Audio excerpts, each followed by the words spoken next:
Hey, Kelton, with your experience over at TCU, was there ever that relationship with any of the players from SMU? Are you familiar with the program over at SMU? Definitely, I am familiar with SMU. Sonny Dyke spent some time at TCU while I was there for a year. As far as the players, a lot of guys switched up, so I really don't know anyone on the team right now. But I am familiar with the program, familiar with how they do things. I know they switched up a few coordinators, so a few things have changed. But in terms of the program itself, I am familiar with it.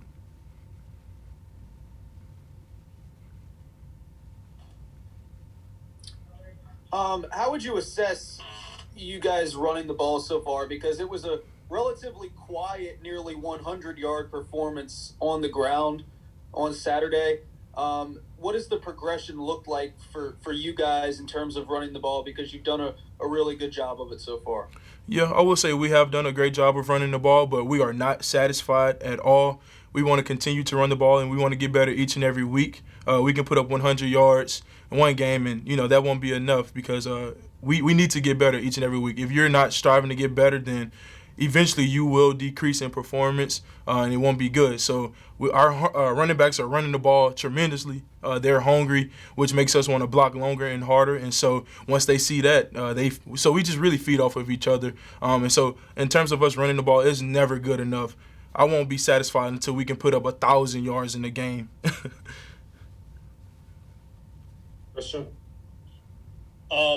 Despite the numbers not being what course you wanted to be, I think I recall Greg Garner getting 2 touchdowns. I think there were 3 touchdowns on the ground at over like 290 yards for you guys. What did work for you guys running the ball? And what are some mental notes you can take forward from what worked from the Southeastern win to SMU this weekend? Definitely. I think the biggest thing is, as an offensive line, we see how good we can be. Obviously, there's a lot of things that we need to work on and get better at, but we are very close to it all clicking. And so that's motivation for us to keep going, and that's some momentum we can take into the future weeks, especially into this SMU week. We are right there. As long as we just keep working, like I said, and don't be satisfied and continue to feed off how our running backs are running the ball, then the sky's the limit for this group. Go ahead, Ethan.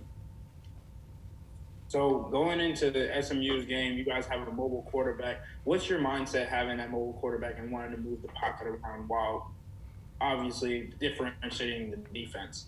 Yeah, so our biggest game plan is just to make sure we play our brand of football and focus on us. And so we have practice today. We'll get more details of the game plan and whatnot. But the biggest thing is just making sure we focus on us. So that is paying attention to our technique, our fundamentals, and those little things. And if we do that, we should be able to run the ball, pass the ball, however we want to do it, and at our own pace. Dan, go ahead. Kelton, obviously you came to Louisiana Tech from TCU, a number of new faces on that Tech offensive line. Discuss a little bit the job that Coach Googe has done for you guys and kind of molding this offensive line together and what it's like to play for him. Definitely. Coach Googe is a brilliant mind, and it's a pleasure to play underneath him.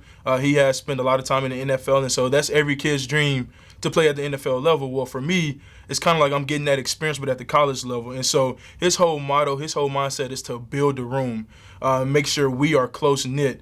But not to take any credit away from Googe, I have to commend the guys that I'm playing with. They accepted me since day one, and it's kind of weird how I came in and it just felt right. Those guys really embraced me, embraced who I am as a person, my leadership, all of those things, and it made me feel wanted. I really felt like they wanted me a part of the group, and so I saw the dog brotherhood come to life, and it's an amazing feeling knowing that those guys accepted me right off the bat, and we are really close.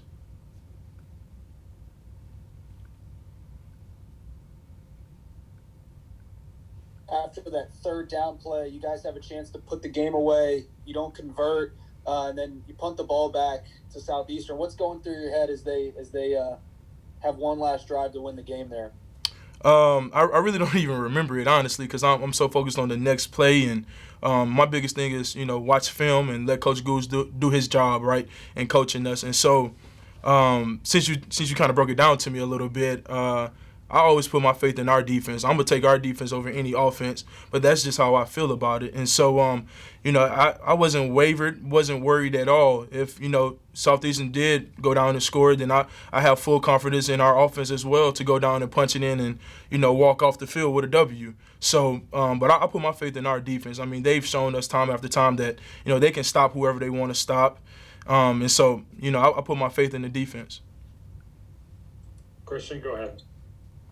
How does this quarterback here currently, Austin, compare to the quarterbacks, or maybe running backs rather, you've had at TCU here at Louisiana Tech?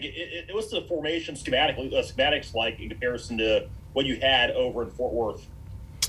Well, I will say the offenses are kind of similar, with a decent balance of run and pass, kind of more on the passing side some days and more on the running side some days. But that's out of my forte. I'm an offensive lineman, and so they tell me put my hand in the dirt and knock out whoever's in front of me. That's what I'm gonna do. The schematics as far as the formations and all of that. Sure, I have to have some knowledge of it just so I understand the blocking schemes, but that's out of my pay grade, so to say. I leave that to Austin Kendall and Coach Hopes and Joe Sloan. We're going to take one more question for Kellton, if anybody's got one. Kellton, what was your first time playing at home like here at Tech? Man, I'm so happy you asked me that question. So this was my first game in the state of Louisiana since I won a state championship back in 2015, and I do not take that for granted at all. That was one of the biggest things for me when I was looking for a new home. I wanted to come back and play in the state where it all started to finish off my football career on a positive note.